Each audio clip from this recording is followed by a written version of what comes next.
Hey, what's up guys? So in this video we will see how to change date and time on any Poco phone. Now to do that, just open the settings app. Now from here, scroll down and tap on additional settings. Now from here, just tap on date and time. Now from here, if you want to set date and time manually, just disable this option. Now from here, if you want to change the date, just tap on date. Now from here, you can scroll up and down to change the month, the date, and the year. Now once you have changed the date, just tap on OK.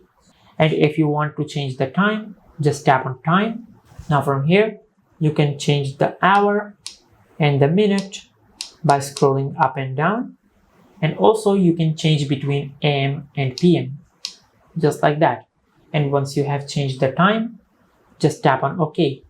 And if you want to set the date and time automatically, just enable this option and it will set the date and time automatically.